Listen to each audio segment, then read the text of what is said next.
자, 예수님은 생명의 떡입니다. 우리를 영생하도록 우리에게 주신 생명의 떡입니다. 음식을 생각해 보십시오. 음식은 일회성이 아닙니다. 살아있는 한, 존재하는 한 계속적으로 음식을 먹어야지 생명을 유지할 수 있습니다. 예수님은 하늘로서 내려온 생명의 떡이며 영생할 수 있도록 그 상태를 유지시켜주는 생명의 떡입니다. 에덴 동산에 먹으면 죽는 선악과가 있었고 먹으면 영생하는 생명나무가 있었고 영원한 세계에도 생명나무의 열매가 있다라고 기록되어 있습니다. 예수님 자신입니다. 예수님은 우리에게 영생하는 양식이 됐으며 우리에게 존재하는 한 항상 공급되는 생명의 떡입니다. 영생하기 위해서 우리에게 주신 생명의 떡입니다. 우리에게 생명을 주시고 생명을 유지케 하는데 그 공급이 영원히 약속되어 있는 것입니다. 예수 그리스도로 말미암아 우리는 영생을 얻고 그 영원한 생명을 유지한다는 것입니다. 그래서 음식에 비유한 겁니다. 음식은 일회성이 아니라 지속성과 반복성을 갖고 있습니다. 우리는 예수 그리스도를 통해서 영생을 얻고 영생을 유지하고 영원히 존재하게 되는 것입니다. 예수님은 영원히 계신 분이고 우리에게 영원한 양식이 되신 겁니다. 결코 마르지 않는 샘이 되고 없어지지 아니하는 음식의 근원이 된 겁니다. 그래서 하늘로서부터 내려온 떡이다 이렇게 말씀하신 것입니다. 우리는 그리스도의 대속의 의미를 지속적 반복적으로 현재화시키며 하나님이 우리에게 주신 생명을 유지할 수 있는 것입니다. 예수님은 하나님 우편에 계십니다. 중보자로 그 자리에 계십니다. 그래서 지속적으로 우리와 관계를 유지하고 사귐을 유지할 수 있는 것입니다. 지금도 예수께서 하나님 보좌 우편에 앉아 계시기 때문에 나의 영적 위치가 그곳에 있고 하나님과의 친밀한 관계와 사귐이 그곳에 있습니다. 그래서 지상에서 내가 어떠한 상태이든 간에 그 관계와 사귐을 누릴 수 있는 것입니다. 찬송의 가사도 이 같은 진리를 설명해 줍니다. 거룩하신 보좌 앞에 항상 주 여호와께 나의 죄 사하시기를 쉬지 않고 비시네. 예수님의 사역은 지속적이기 때문에 내가 어떤 상태이든지 하나님께 나아갈 수 있게 된 겁니다. 생명의 양식이며 끊이지 않는 양식이 되신 거예요. 이러한 진리를 가르쳐 주기 위한 기적이 있습니다. 기적은 표적이며 중요한 진리를 담고 있다고 말씀드렸죠. 단순히 신기한 일을 행한 것이 아니라 중요한 진리를 담고 있는 표적입니다. 이러한 진리를 가르쳐 주는 표적이 있습니다. 사르밧 과부의 이야기입니다. 사르밧 과부의 이야기를 찾아보겠습니다. 엘리야와 사르밧 과부의 스캔들이 아니라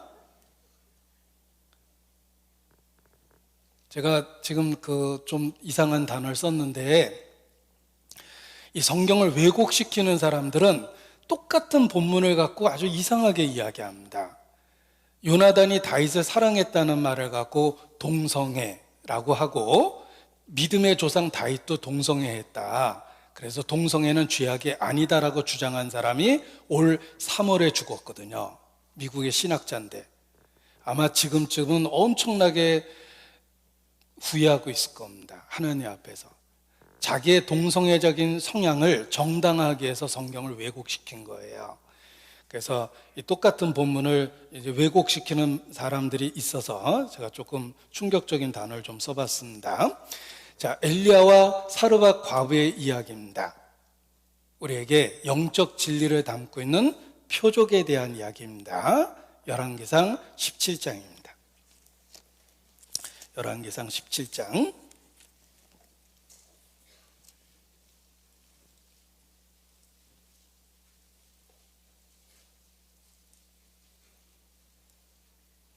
14절입니다. 열왕기상 17장 14절.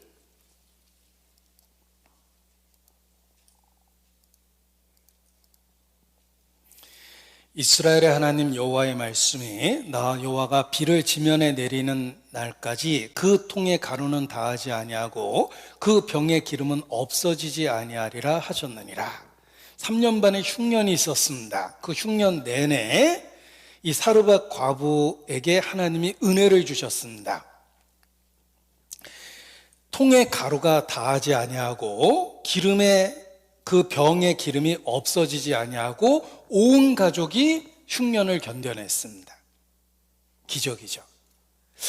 한때는 이렇게 생각했습니다. 야, 하나님이 그 통의 가루가 그게 얼마나 될까? 기름병, 그 기름이 얼마나 될까? 왜 이렇게 손이 작어? 크게 그냥, 집 앞에 가득 쌓아 두셨으면, 한 번에 더 받으면 더 크게 기뻤을 텐데, 이런 생각을 해봤는데, 저의 짧은 소견입니다. 한 번에 다 주셨으면 어떻게 됐을까요?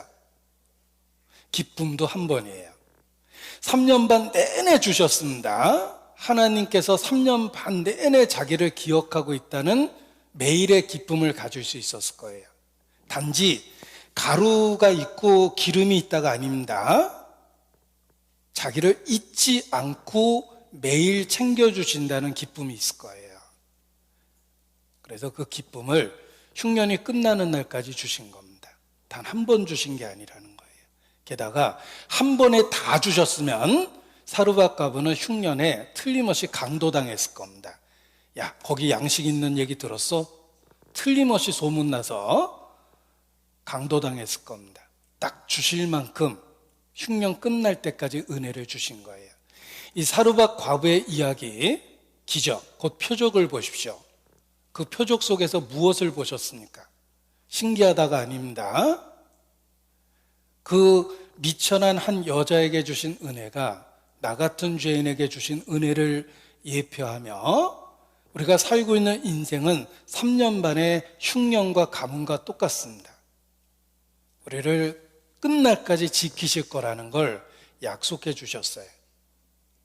통의 가루로 채워주시고 병의 기름을 채워주십니다. 내가 신앙을 지킬 수 있는 매일의 양식을 주십니다. 이 사르밧 과부의 이야기는 예수님이 모든 성도에게 하시는 일을 표적으로 설명해 준 겁니다. 이 사르밧 과부만 감격할 수 있는 게 아니에요. 우리도 이 땅에 존재하는 한 매일의 삶을 감동과 감사로 지낼 수 있습니다. 오늘도 채워주셨어요. 내가 신앙을 지키고 살 수 있는 충분한 은혜를 주셨어요. 이 가뭄 중에, 이 흉년 중에.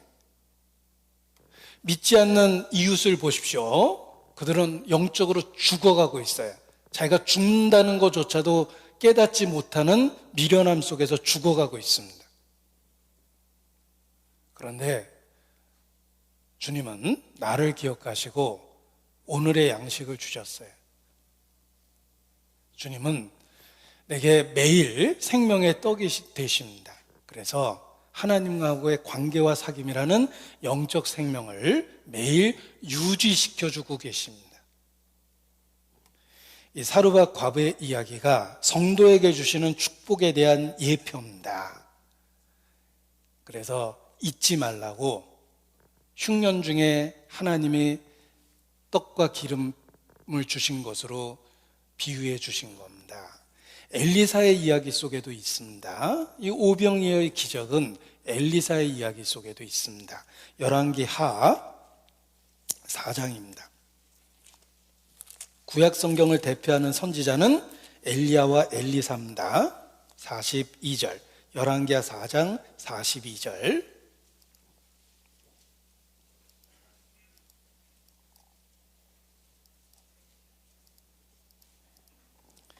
열왕기하 4장 42절 567페이지입니다.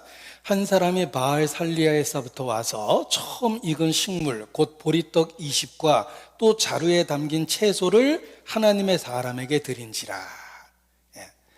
한 사람이 마음을 담은 그 음식 선물을 엘리사에게 갖다 주었습니다.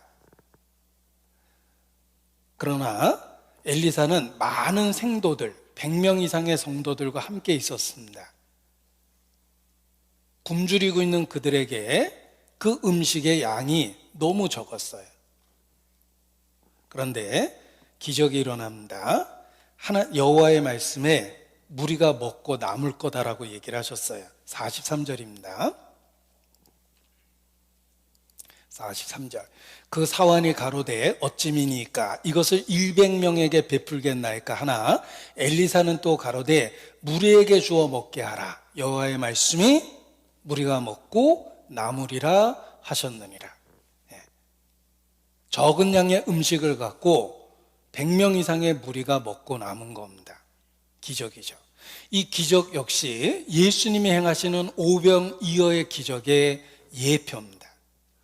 예수님은 성경 전체를 통해서 떡 이야기를 하셨고, 그리고 오병이어의 기적을 직접 행하셨고, 자신이 십자가에 죽으심으로 그 진리를 분명하게 우리에게 인식시켜 준 겁니다.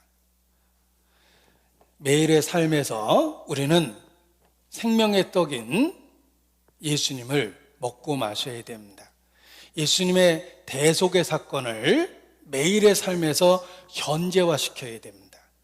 하나님께 나아갈 때마다 그 대속의 사건을 붙잡아야 됩니다.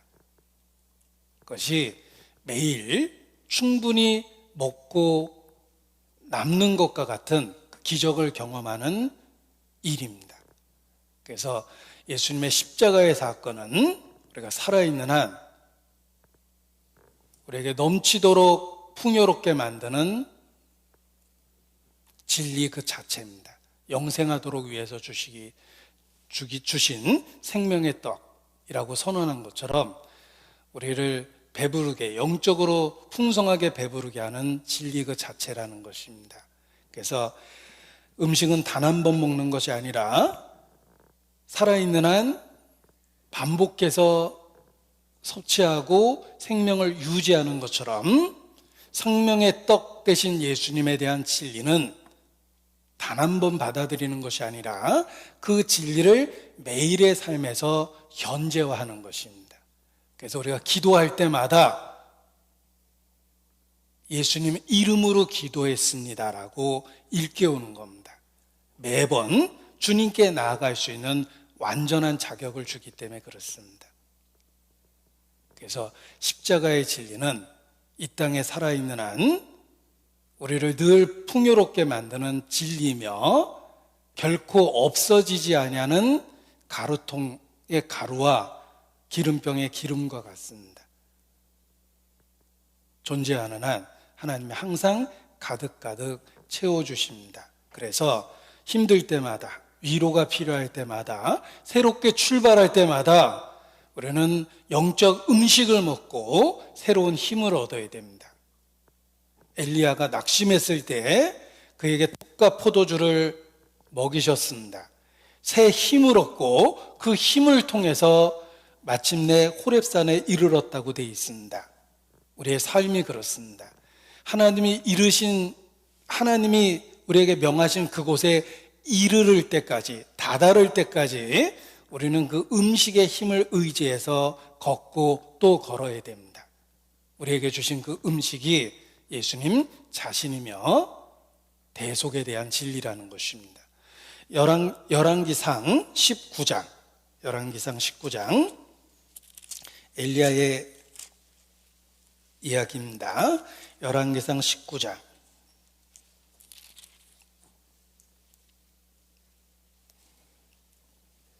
8절입니다. 열왕기상 19장 8절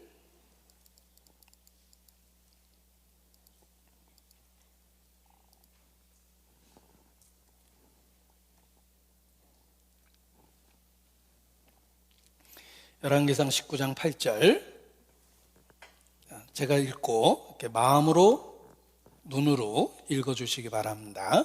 이에 일어나 먹고 마시고 그 식물의 힘을 의지하여 40주 40야를 행하여 하나님의 산 호렙에 이르니라. 자, 우리가 천성에 이르는 그날까지 동일한 것을 경험하게 될 것입니다. 먹고 마시고 식물의 힘을 의지해야 돼요. 예수님은 단 한 번 먹는 음식이 아니라 매일의 삶에 채워지는 풍성한 영적 양식입니다. 그 예수님의 대속에 대한 진리를 붙잡고 그 안에서 살아갈 때 힘을 얻고 40주 40야를 행하게 됩니다. 40은 고난, 시험, 연단이며 우리의 인생 그 자체고 신앙생활 그 과정 그 자체입니다. 그 40주 40야를 무슨 힘으로 걷고 또 걷겠습니까? 주님이 주신 그 신령한 양식, 예수님 자신입니다. 그것을 통해서 회복하고 새로운 힘을 얻고 영양을 공급받고 죄와 싸워 이겨내고 그 식물의 힘을 통해서 40주 40야를 걸어서 목적지에 도착하게 되는 것입니다. 이것이 우리 신앙생활하는 모습이라고 말씀드릴 수 있습니다. 오래된 고전적인 찬송입니다. 아마 처음 들으신 분이 계실 텐데 멜로디는 틀림없이 아실 겁니다. 그 흑인들이 즐겨 불렀던 오래된 그 고전적인 찬송 중에 The Lord Enter the Garden Come 이라는 찬송이 있습니다. 주께서 정원으로 들어오시다, 뭐 이렇게 직역하면 그런 내용인데, 우리가 매일 대속의 진리를 마음에 새겨야 된다는 그런 내용을 담고 있습니다. 소개해 드리겠습니다. 주님 십자가 바라보며 그 사랑 생각하니 세상 모든 죄 짊어지신 주님의 은혜로다. 앞부분을 들으면 더 생각이 나실 겁니다. 이 풍진 세상을 만났으니 너의 사명이 무엇이냐? 믿음과 소망과 사랑 중에 제일은 사랑이라. 주님 십자가 바라보며 그 사랑을 생각하니 세상 모든 죄 짊어지신 주님의 은혜로다. 이게 이제 동양적 우리 감성에도 잘 맞는 멜로디를 갖고 있습니다. 그런데 오래된 그 고전적인 찬송입니다. 유행가 불렀다고 이렇게 생각하는 분 계시는 것 같은데, 원래 오래된 찬송의 멜로디를 이렇게 한국에서 즐겨 부르다 보니까 그게 이제 유행가 가사로 이렇게 개사돼서 사람들에게 알려졌습니다. 제가 TV 보다 깜짝 놀랐어요. 찬송이 나오길래 야, 텔레비전도 드디어 저기 개종했구나, 회심했나 보다 그랬더니 잘 들어보니까 찬송가 멜로디인데 가사를 개사한 노래입니다. 그게 바로 희망가입니다. 그런데 그 가사가 그렇습니다. 주님 십자가 바라보며 그 사랑 생각하니 세상 모든 죄 짊어지신 주님의 은혜로다. 그 진리가 매일의 삶을 회복시키는 진리라는 거예요. 영생하도록 우리에게 주신 양식과 같다는 것입니다. 그래서 음식은 매일 섭취하는 것처럼 이러한 진리도 우리가 날마다 힘을 얻기 위해서 우리에게 필요한 진리이다라고 말씀드리는 것입니다. 예수님은 생명의 떡입니다. 요한복음 6장 다시 봅니다.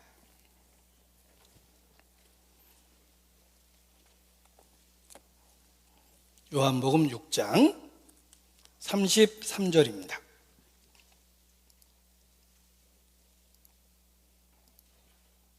요한복음 6장 33절.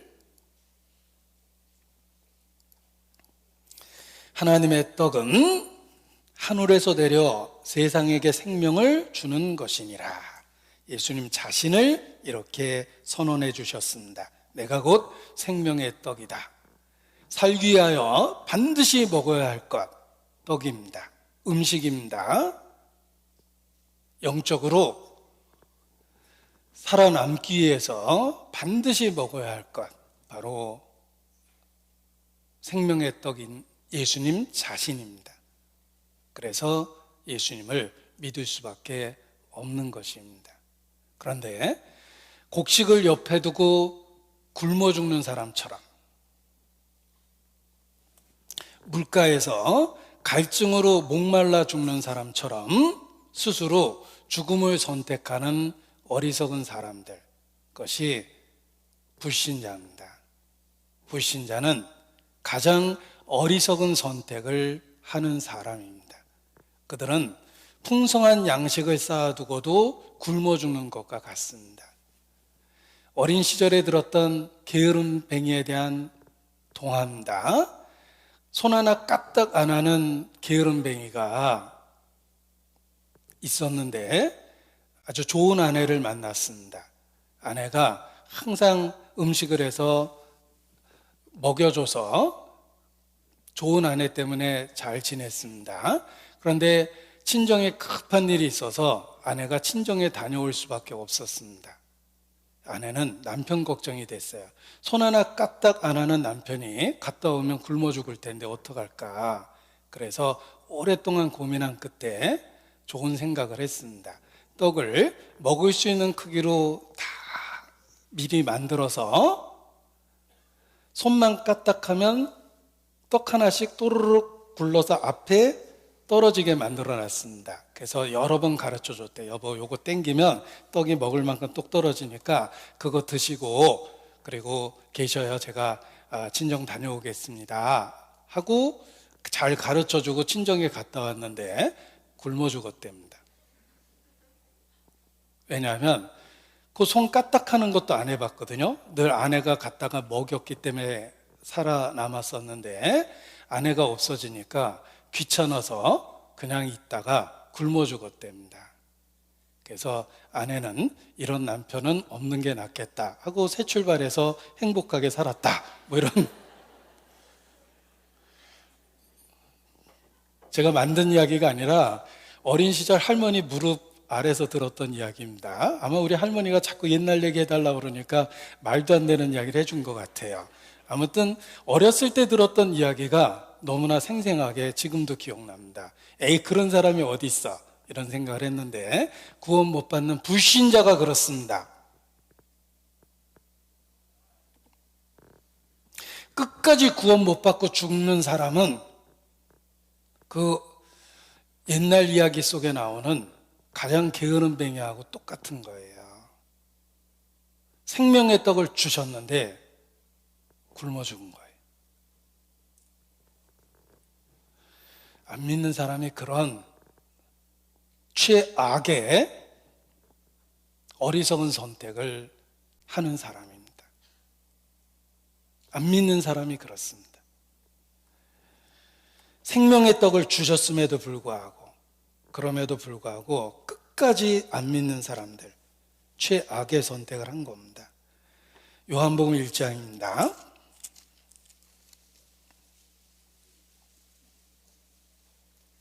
10절 11절. 요한복음 1장 10절 11절. 그가 세상에 계셨음에 세상은 그로 말미암아 지은 바 되었을 때 세상이 그를 알지 못하였고, 불행은 여기서 시작됩니다. 하나님이 만든 모든 것을 누리고 살면서도 창조주에 대해서 전혀 알지 못합니다. 이유는 고의적인 무지라고 그래요. 고의적인 무지예요. 왜냐하면 알고 싶지 않았어요. 저희가 마음에 하나님 두기를 싫어하며 하나님이 그 상실한 마음대로 내어버려 두사 마음에 하나님 두기를 싫어했어요. 하나님이 계시다는 수없이 많은 증거들 속에서 그걸 누리면서 살고 있으면서 고의적으로 하나님을 배척했습니다. 고의적인 무지예요. 그러다가 결정적으로 주님을 거절하게 됩니다. 11절이죠. 자기 땅에 오매 자기 백성이 영접지 아니하였다. 이것이 당시에 믿지 않은 사람들의 모습입니다. 생명의 떡이신 예수께서 이 땅에 오셨습니다. 우리에게 풍성한 양식을 주신 거예요.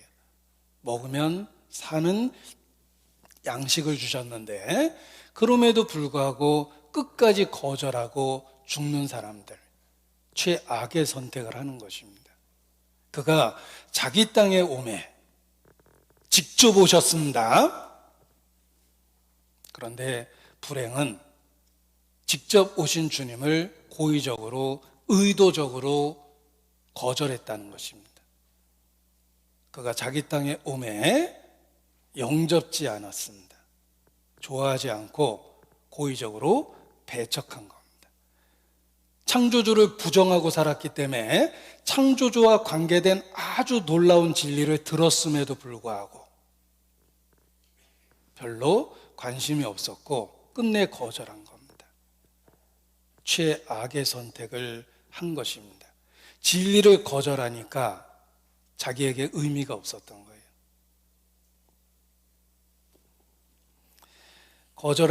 이 멸망하는 사람이 그렇습니다. 멸망하는 사람은 최악의 선택을 하는 거예요. 거절하니까 더더욱 진리를 못 깨닫게 되는 겁니다. 마태복음 11장 14절입니다.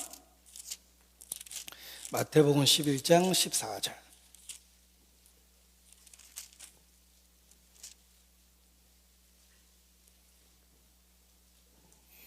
마태복음 11장 14절. 만일 너희가 즐겨 받을진대 오리라 한 엘리야가 곧 이 사람이니라. 하나님이 우리를 구원하시려면 엘리야를 보내시겠다고 그랬는데 라고 유대인이 질문했습니다. 사실 엘리야가 왔다. 이미 왔다. 너희가 정말 진리를 찾는다면 그 엘리야가 세례 요한이라는 걸 알았을 텐데 이미 왔는데 너희가 거절하니까 이미 온 엘리야를 못 알아본 거다. 그를 멸시했다. 즐겨 받을진대 오리라 한 엘리야가 곧 이 사람이라. 세례 요한에 대해서 얘기한 겁니다. 그들은 엘리야를 기다린다고 말했습니다. 그런데 중심에서는 솔직히 원치 않았어요. 그러다 보니까 오신 분을 못 알아봤던 거예요. 그것이 당시 유대인의 상태입니다. 17장, 마태복음 17장 11절, 마태복음 17장 11절. 예수께서 대답하여 가라사대 엘리야가 과연 먼저 와서 모든 일을 회복하리라. 내가 너희에게 말하노니 엘리야가 이미 왔으되 사람들이 알지 못하고 임의로 대우하였도다. 인자도 이와 같이 그들에게 고난을 받으리라 하시니. 자, 그들은 말로는 엘리야를 기다린다고 수백 년 동안 말했습니다. 하나님이 말라기 선지자를 통해서 엘리야를 보내겠다는 약속을 주셨습니다. 그들은 말로는 400년 동안 엘리야를 기다린다고 했지만 막상 예언을 성취하고 온 세례 요한 엘리야를 못 알아봤어요. 그를 비난하고 조롱하고 죽는 데 방치시켰습니다. 인자도 이와 같을 것이다. 진리는 이미 우리에게 주어졌습니다. 그런데 왜 인류의 대부분은 구원을 못 얻습니까? 관심이 없어요. 자기 땅에 오매 영접지 아니하였다. 내가 생각하는 스타일의 진리가 아니에요. 그들은 진리를 선택할 때 그게 진리이기 때문에 믿는 것이 아니라 자기 취향에 맞기 때문에 거짓이라도 진리라고 생각하고 받아들이는 거예요. 그게 멸망의 원인입니다. 사실이 기분 나쁘니까 사실보다는 거짓, 자기 귀에 그럴듯한 이야기를 듣고자 하는 거예요. 말기의 암 환자가 병원에 가는 데마다 말기라고 이야기합니다. 내가 비싼 돈 주고 진료 받았는데 이렇게 재수없는 얘기하냐. 의사 따기 때리고 나왔습니다. 기분 나쁘게. 그런데 어떤 의사를 만났더니 이거 아무것도 아니랍니다. 누가 암이라고 그러냐고. 이거 괜찮다고. 여기 병원 다니시면 이거 날 수 있다고. 이렇게 이야기하는 의사를 만났습니다. 야, 병이다. 그런데 한 달 만에 죽었어요. 왜냐하면 다른 의사는 사실을 알려주었고 그 의사는 그 사람이 듣고 싶은 얘기를 해준 거예요. 영적으로도 그렇습니다. 왜 진리를 거절합니까? 진리는 불쾌하거든요. 자기가 받아들이고 싶지 않는 내용이에요. 나보고 죄인이라며. 내 인생에 간섭하겠다는 거 아니야. 구원받으면 그다음부터 내 인생에 간섭할 거 아니야. 이렇게 생각하니까 고의적으로 진리를 거절하는 겁니다. 그리고 거짓을 진리처럼 받아들이는 거예요. 그래서 최악의 선택을 하는 것입니다.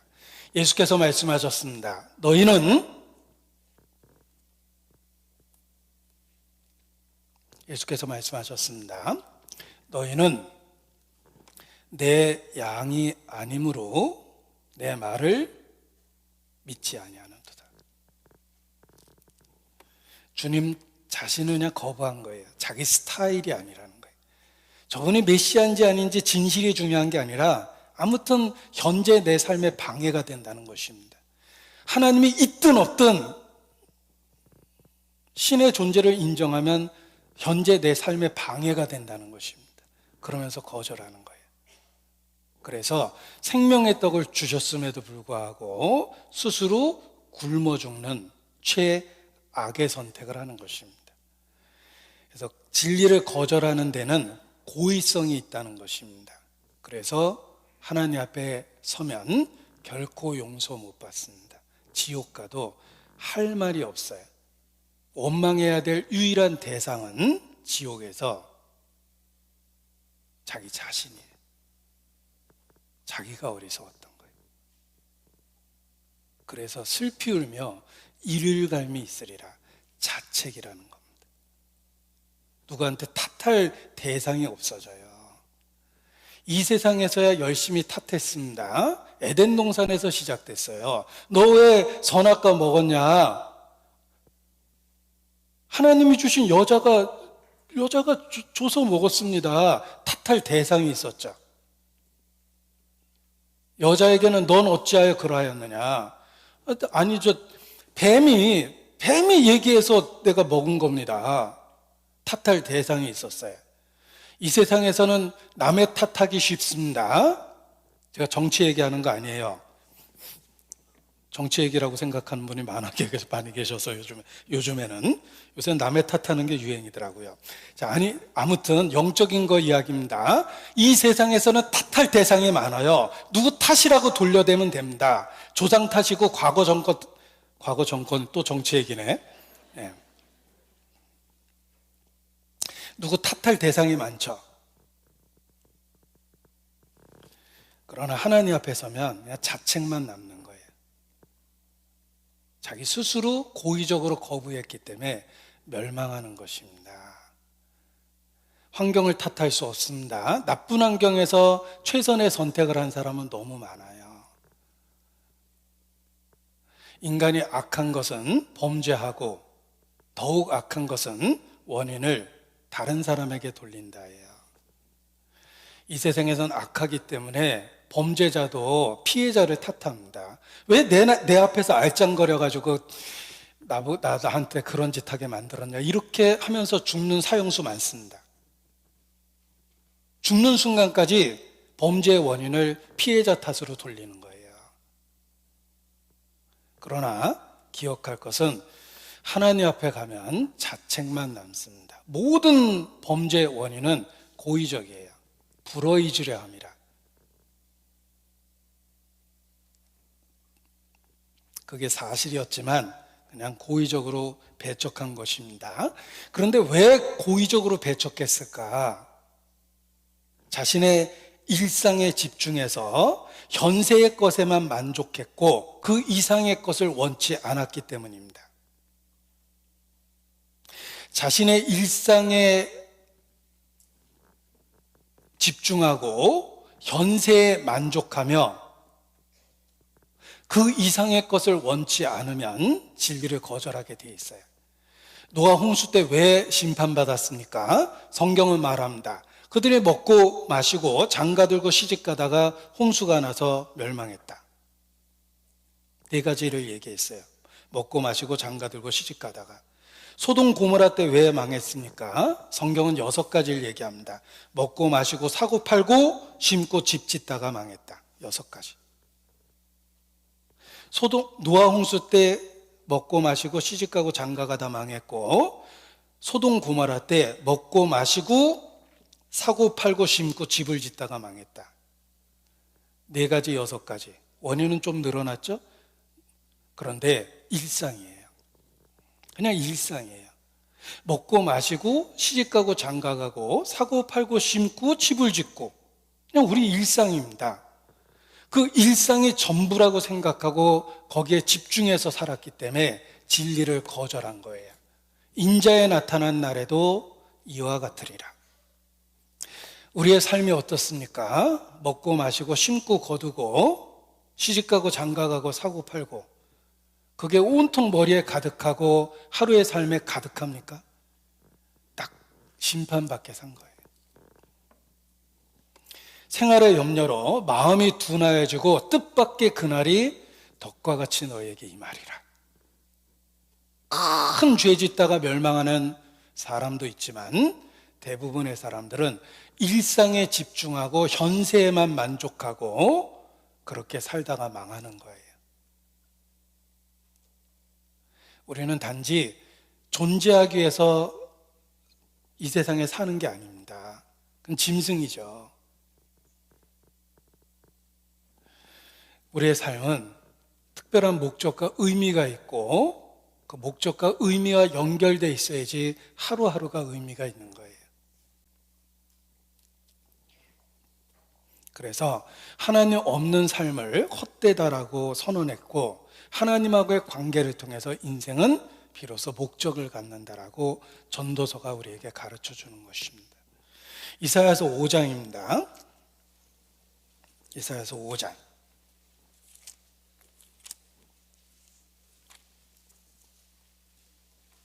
8절입니다. 여기 죄가 무엇인지를 우리에게 일깨워 줍니다. 이사야서 5장 8절. 끝부분이 충격적이죠? 그들은 화 있을진저. 저주를 선포했습니다. 어떤 상태를 저주를 선포했을까? 8절 봅니다. 가옥에 가옥을 연하며 전토에 전토를 더하며 빈틈이 없도록 하고 이 땅 가운데 홀로 거하려 하는 그들은 화 있을진저. 자, 우리의 삶을 보십시오. 가옥에 가옥을 연합니다. 단칸방 살 때는 방 2칸 이사 가는 게 소원입니다. 방 2칸으로 이사 갔습니다. 거실 있는 집에 이사 가고 싶어요. 방에만 있으니까 답답하죠. 거실 있는 집에 이사 갔습니다. 그러면 그래도 조금해도 내 집이라도 하나 있고 싶어요. 등기에는 내 집이 있으면 좋겠다. 그래서 내 집 마련이 소원이 됩니다. 드디어 문패 달고 내 집 마련했습니다. 끝이 아닙니다. 조금 더 넓은 집으로 이사 가고 싶습니다. 앞마당이라도 있어야 될 것 같아요. 신도시 아파트가 편하다는데 신도시 아파트에 이사 갔습니다. 어디 세컨하우스라도 있었으면 좋겠다. 별장이라도 있었으면 좋겠다. 그러다가 죽음을 맞이하는 거예요. 가옥에 가옥을 연합니다. 그게 그냥 인생 전부가 됐어요. 집을 늘려간 게 인생 전부입니다. 전토에 전토를 더하며 농사 짓는 거로 비유하면 전토에 전토를 더하는 게 인생의 목적입니다. 처음에는 조그맣게 테이블 2개 놓은 식당 했는데 그냥 뭐 작지만 먹고 살만 했습니다. 조금 지나니까 좀 더 큰 돈 벌고 싶죠? 테이블 5개 놨어요. 10개짜리 놓고 싶고, 조금 더 지나면 큰 빌딩에 식당 차리고 싶고, 어디 분점이라도 내야 될 것 같고 막 이렇습니다. 그러다가 인생 끝나는 거예요. 그게 인생의 전부인 줄 알고 살면 화 있을진저. 그게 우리의 인생의 목적이 아니라는 것입니다. 홀로 거하려 하는 그들은 화가 있다. 중요한 건 초가 집에 살아도 하나님과의 동행이 있어야 된다는 거예요. 그런데 하나님과의 동행이 없는 일상이 전부라고 생각하고 살면 화 있을진저, 이렇게 말씀하신 겁니다. 11절입니다. 11절. 아침에 일찍 일어나, 굉장히 근면한 것처럼 보이지만 아닙니다. 아침에 일찍 일어난 이유는 놀고 즐기기 위해서예요. 이 새벽에 일찍 나와보면 서울역 앞에도 사람 많습니다. 몇 시에 나온 거야, 저 사람들은? 아침 일찍 관광지 가려고 준비해서 나왔죠. 인생 놀고 먹고 즐기는 게 목표처럼 된 겁니다. 아침에 일찍 일어나 독주를 따라가며 밤이 깊도록 머물러 포도주에 취하는 그들은 화 있을진저. 아침부터 저녁까지 놀고 먹고 마시고 즐기고 인생 뭐 있어? 화 있을진저, 이렇게 이야기하십니다. 12절에 보면 그들의 연회에는 수금과 비파, 소고와 저와 포도주를 갖추었어도, 있을 건 다 있죠? 인생을 즐기기 위해서 누릴 건 다 있습니다. 그런데 결정적인 문제는 여호와의 행하심을 관심치 아니하며 그의 손으로 하신 일을 생각지 아니하는도다. 하나님과 상관없는 매일의 삶을 사는 겁니다. 그러면 생명의 떡이신 주님을 옆에 두고도 영적으로 굶어 죽게 됩니다. 왜 그리스도를 배척했을까? 그들은 일상에 집중하고 현재가 전부라고 생각하고 산 거예요. 그래서 하나님으로부터 점점 멀어진 것입니다. 성경에 잔치 비유가 있습니다. 한 사람이 온갖 것을 준비하고 잔치를 열었습니다.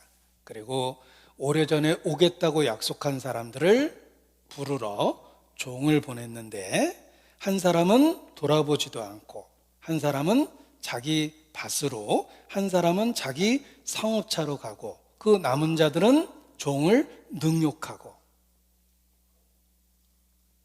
그러다가 멸망한 이야기가 있습니다.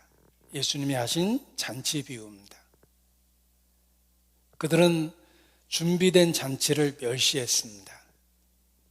준비된 잔치보다는 자신의 작은 일상을 더 중요시 여겼던 것입니다. 그래서 잔치를 거절했는데 결국은 잔치에 참여하지 못하게 됩니다. 이와 같이 하나님은 우리에게 생명의 떡이신 예수님을 풍성하게 주셨고 매일의 삶에서 그걸 누릴 수 있게 허락하셨음에도 불구하고 우리는 일상에 취해서 영적으로는 굶주리고 세상적인 것을 취해서 그것이 인생의 전부라고 생각하고 삽니다. 그리고 핑계를 대죠. 내가 요즘 얼마나 바쁜데. 무엇 때문에 바쁩니까? 자기 상업차로 가고 밭에 가야 되고 할 일도 많고, 그러면서 매일의 삶을 허비하는 겁니다. 누가복음 14장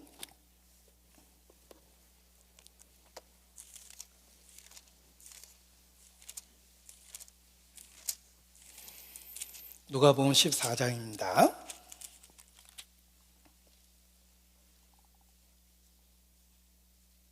17절.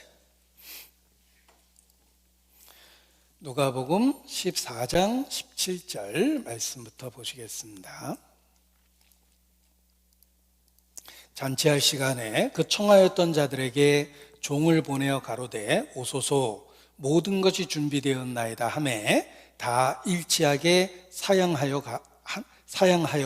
하나는 가로되 나는 밭을 샀음에 불갑을 나가보아야 하겠으니 청컨대 나를 용서하도록 하라 하고, 또 하나는 가로되 나는 소 5겨리를 샀음에 시험하러 가니 청컨대 나를 용서하도록 하라 하고, 20절 또 하나는 가로되 나는 소 5겨리를 샀음에 시험하러 가니 청컨대 나를 용서하도록 하라 하고, 20절 또 하나는 가로되 나는 장가 들었으니 그러므로 가지 못하겠노라 하는지라. 여러 가지 핑계를 댔는데 여기에 18절에 보면 불가불이라는 말이 나옵니다. 개인적으로는 불가불이에요. 부득불 어쩔 수 없다 이런 뜻입니다. 부득불, 불가불. 개인적인 사정은 어쩔 수 없죠. 개인적으로는 그게 중요했던 겁니다. 그런데 왕의 잔치를 거절하는 것은 왕을 소홀히 여기는 거예요. 우선순위에 있어서 왕의 잔치는 1순위가 돼야 됩니다. 그런데 그들은 개인적으로 불가불이라고 표현합니다. 개인적으로는 다른 게 더 중요했다는 거예요. 우리의 핑계 같지 않습니까? 우리가 매일 왕의 잔치에 초대를 받습니다. 풍성한 주님이 직접 베푸는 영적 잔치에 초대를 받습니다. 그런데 우리가 거기에 참여하지 못하는 이유는 대부분 개인적으로는 불가불이에요. 어쩔 수 없는 상황입니다. 그런데 중심을 들여다보면 우선순위에 밀린 거예요. 임종의 순간까지 부모에게 찾아오지 않았던 자식은 할 말 많습니다. 내가 요즘에 얼마나 바쁜데. 그러나 중심은 우선순위에서 부모가 너무 작았던 거예요. 살아있는 한은 우리는 끊임없이 일이 있습니다. 일상의 일이 있습니다. 그 일상의 일을 핑계대면 살아있는 한은 핑계거리가 안 없어져요. 중요한 건 우선순위입니다.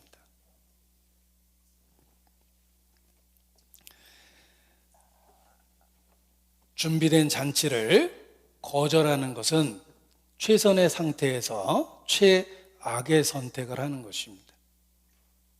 잘못하면 우리 일상이 그럴 수 있습니다. 이 말씀과 관련해서 주제가가 있습니다. OST가 있습니다. 오리지널 사운드 트랙이 있습니다. 널리 알려진 찬송입니다. 죄송해요, 죄송해요, 정말 잔치에 갈 수 없어. 장가 가야 하고 소도 사야 하고 농가 밭에 나가서 할 일은 많아 내 어이하리 죄송해요. 이 얘기 모두가 우리 위에 쓰여졌구나. 주님께서 영광스러운 잔치 베풀고 내게 오라 명령할 때 주저한다면 너도 나도 밀려나고 후회하리라. 뭐 이런 찬송입니다. 근데 그 찬송이 한 번만 들으면 죄송해요라는 말이 계속 머리에 남아요. 왠지 나의 일상의 핑계 같다라는 생각을 하게 됩니다. 할 일이 참 많죠. 우리의 매일의 삶이.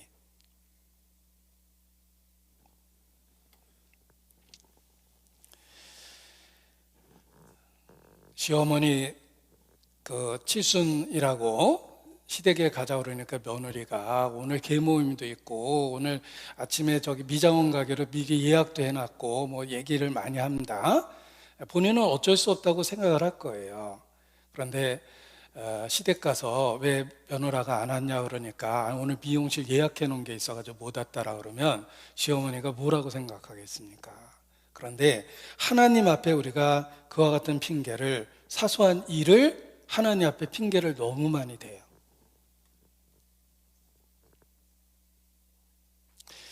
우리의 큰 병은 잘 생각해 보십시오.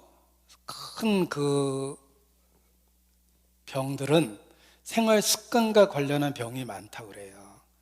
평범해 보이는 해가 되지 않을 것 같은 일상을 반복했다가 잘못된 생활 습관이 큰 병을 만들었다. 당뇨, 고혈압부터 시작해서 심지어 이제 암까지 생활 습관이 만든 병이다라고 이야기하며 근본적으로 생활하는 방식을 바꾸라고 권유를 받습니다. 큰 병이 크게 시작되는 게 아니라는 거예요. 영적으로도 그렇습니다. 영적으로 큰 질병은 거의 대부분 생활 습관병이에요. 생활 습관이 잘못된 거예요. 장가 가야 하고 소도 사야 하고 농가 밭에 나가서 할 일도 많고 불갑을 부득불 우선순위에서 밀려버린 겁니다. 그래서 최선의 상태에서 잘못된 선택을 하게 되는 것입니다. 예수님 당시의 유대인이 그러했습니다.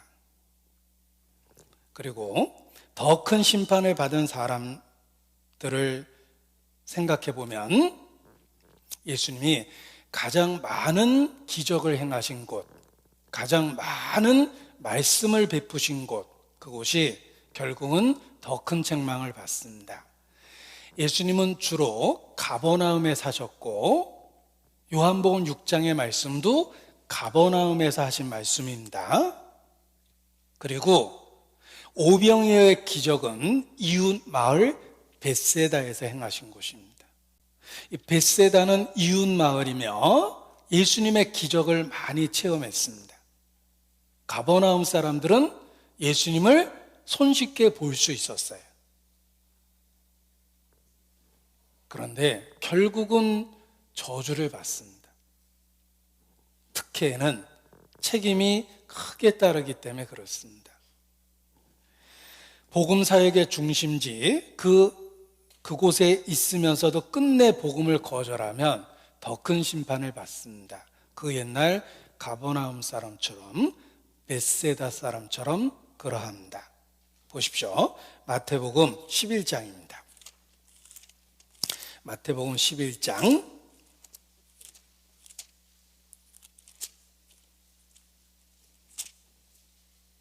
20절입니다.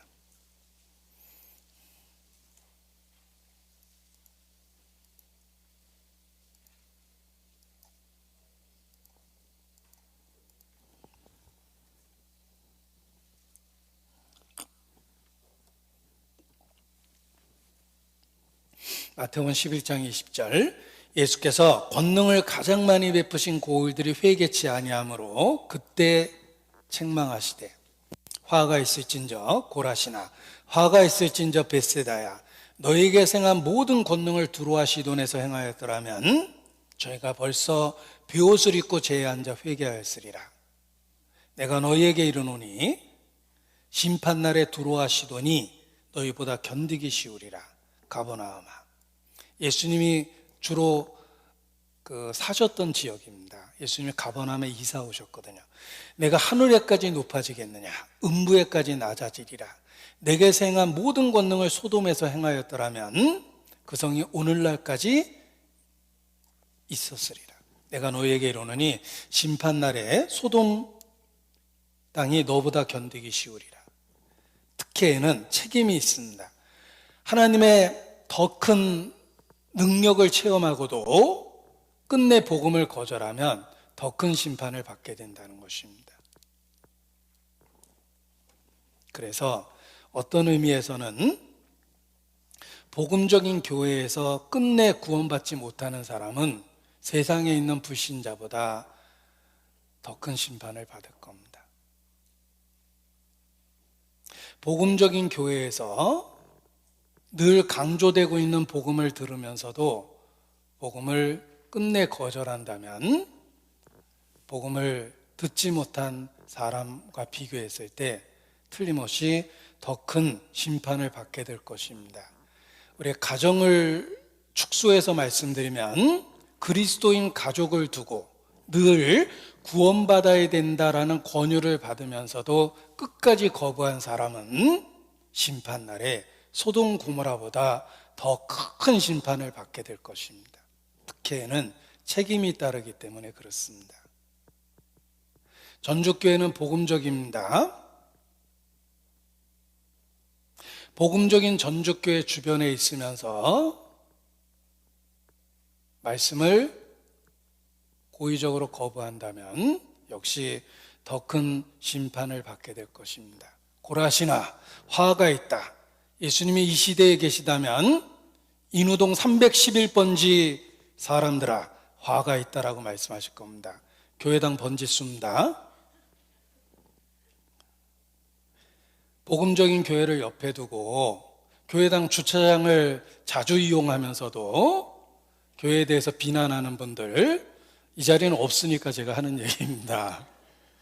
소돔 고모라보다 그날에 더 큰 심판을 받게 될 것입니다. 그리고 나름대로 배척하는 이유는 있습니다. 가버나움 사람들은 예수님과 관계돼서 친밀했습니다. 요셉의 아들인데 그 목수 아니냐? 그 형제들이 우리와 함께 있지 아니하냐? 그 누이도 우리 가운데 있지 아니하냐? 예수님에 대해서 부분적으로 잘 알고 있었습니다. 그런데 예수님을 믿는 데 도움이 된 게 아니라 배척하는 이유가 됐어요. 섣부른 지식이 오히려 배척하는 이유가 된 겁니다. 제가 저희 교회 주변에 있는 분들, 가족들 보면 그 생각이 들어요. 복음을 너무 자주 듣다 보니까 그게 얼마나 놀랍고 귀중한 진리인지 잘 모르는 거예요. 그래서 남들보다 더 쉽게 배척합니다. 상투적으로 익숙하고 표면적으로 익숙하고 부분적으로 알고 있기 때문에 오히려 우습게 보는 거예요.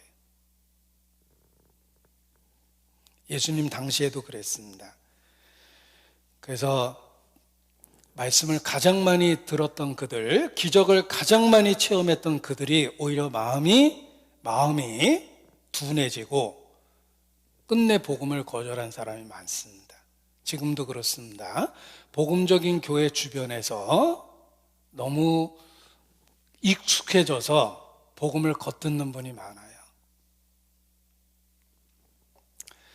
제가 이렇게 어떨 때 말씀 듣다 너무 졸려가지고 이렇게 잠깐 이렇게 멍해졌는데, 제가 목사니까 차마 눈을 감고는 못 자요.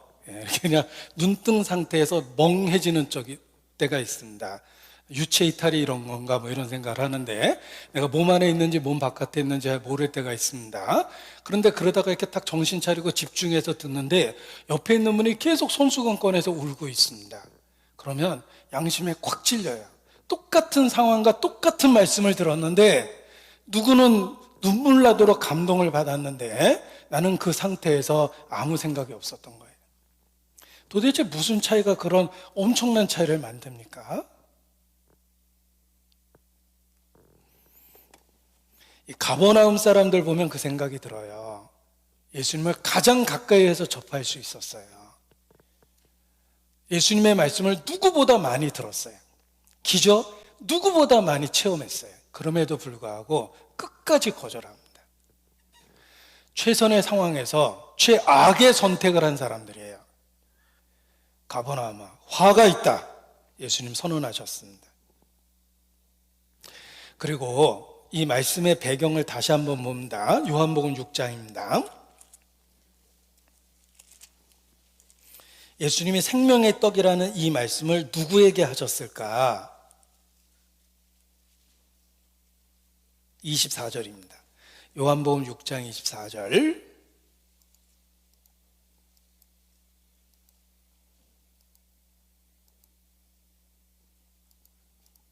무리가 거기 예수도 없으시고 제자들도 없음을 보고 곧 배들을 타고 예수를 찾으러 가버나움으로 가서 만난 거예요. 대단한 열성이 있습니다.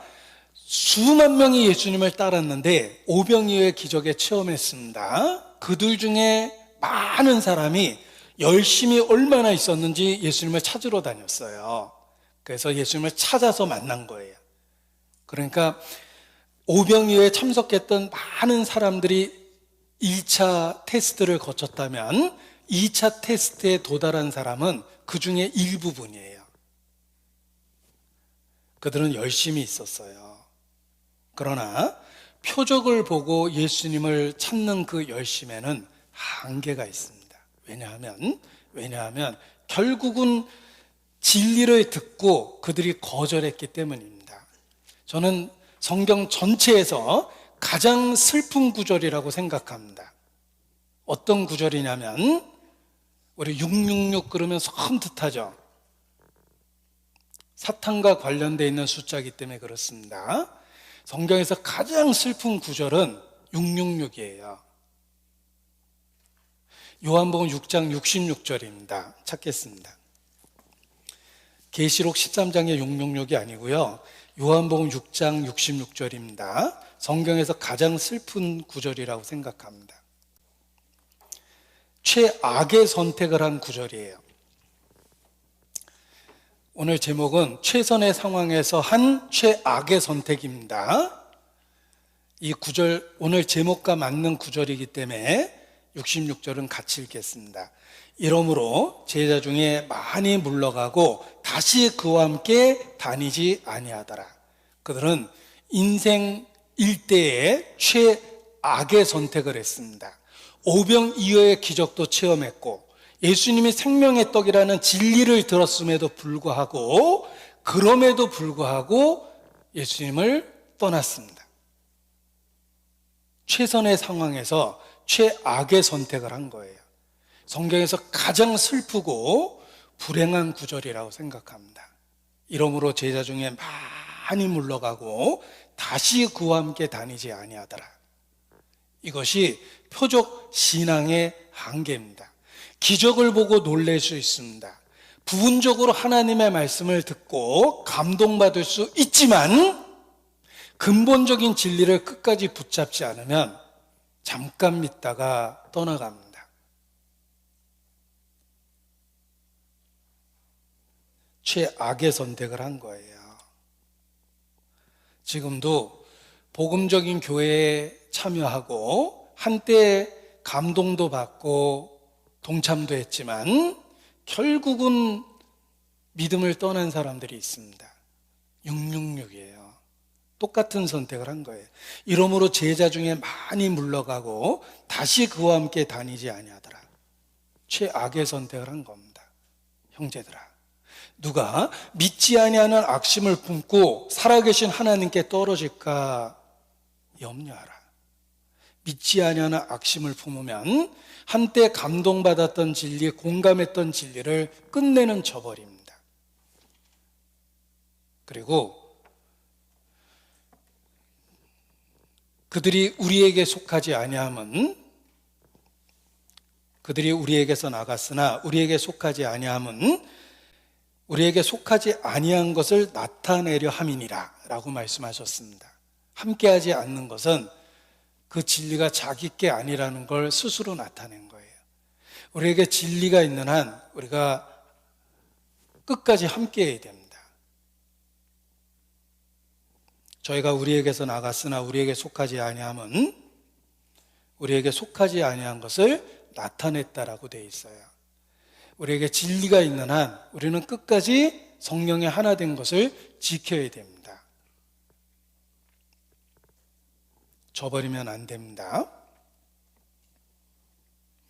한때는 기적의 체험자가 될 수도 있지만 영적인 진리를 붙잡고 있지 않으면 결국은 떠나가게 됩니다. 그런데 진리를 떠나갔을 때 또 다른 문제가 생깁니다. 자신이 한때 거기에 있었기 때문에 옹호자가 되는 것이 아니고 비난하는 사람이 됩니다. 100% 틀림없이. 자기가 떠난 것을 정당하기 위해서는 상대방을 비난하는 수밖에 없습니다. 자기를 옳다고 여기게 만들 수 있는 방법은, 가장 손쉬운 방법은 상대를 비난하는 거예요. 진리를 떠난 사람은 틀림없이 진리를 비난합니다. 여러 방법으로. 그래야지만 자기가 진리를 떠난 것이 정당화되기 때문에 그렇습니다. 기독교 2000년 역사 중에 기독교의 대적자들은 한때 그 진리를 믿는다고 고백했던 사람들 속에서 대적자가 나온 거예요. 우리 대한민국의 대표적인 이단들도 처음에는 정상적인 기독교 교리를 믿었다는 거 아시죠? 그래서 박태선 장로라고 불렀잖아요. 그가 특별한 종교의 교주가 됐습니다. 대부분 그렇습니다. 진리를 떠나는 사람들은 진리를 왜곡시키고 진리를 비난하는 목소리가 커집니다. 자기를 정당화하기 위해서 그렇습니다. 최악의 선택을 하는 거예요.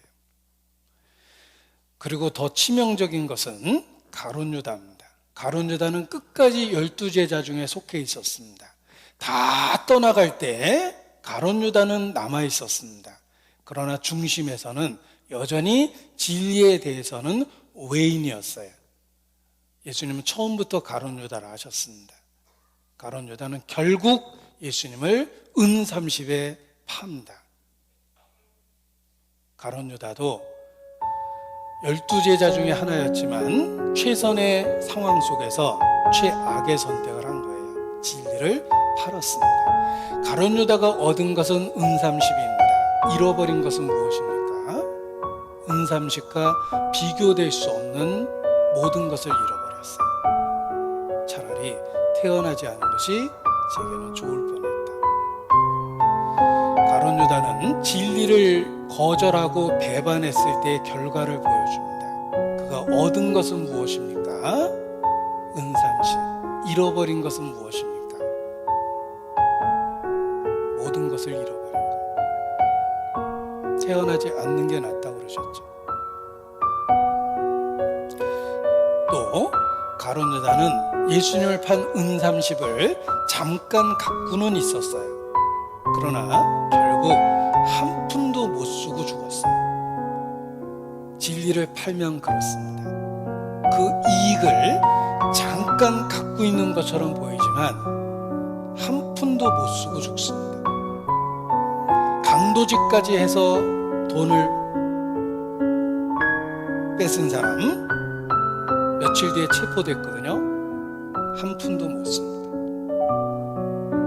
남은 것은 강도라는 죄만 남은 거예요. 진리를 팔면 똑같습니다. 얼핏 얻는 게 있는 것처럼 보이지만 하나도 누리지 못합니다. 진리를 팔면. 우리는 성경을 통해서 최악의 선택을 한 사람들을 본다. 그리고 그들을 통해서 우리의 삶을 경계해야 돼요. 잘못된 선택을 경계해야 됩니다.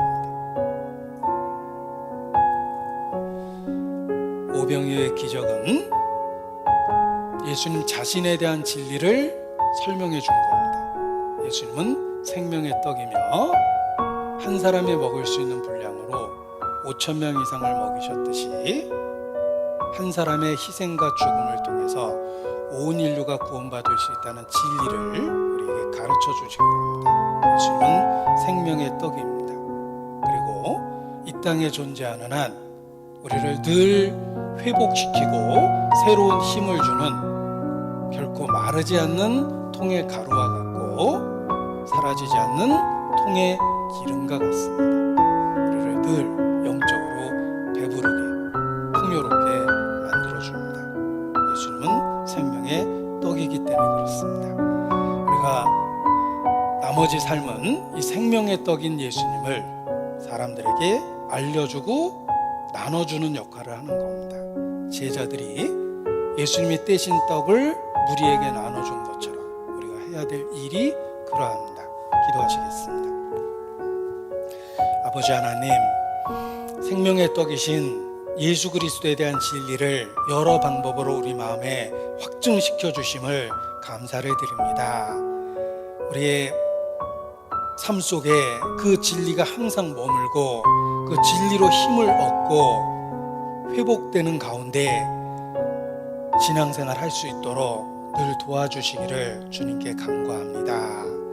결코 사라지지 않는 영적 양식이 되어주신 주님께 감사 찬양을 드립니다. 이 놀라운 진리를 우리 사랑하는 사람들에게 전할 수 있도록 우리를 사용해 주시고 그들의 심령에 역사해 주시기를 주님께 기도합니다. 주님 안에서 예비된 8월 17일 학예 수양에도 우리를 통해 예비해 주시고 전도할 영혼을 준비하여 주시기를 주님께 간구합니다. 주께 의지합니다. 고마우신 우리 구주 예수님 이름으로 기도합니다. 아멘.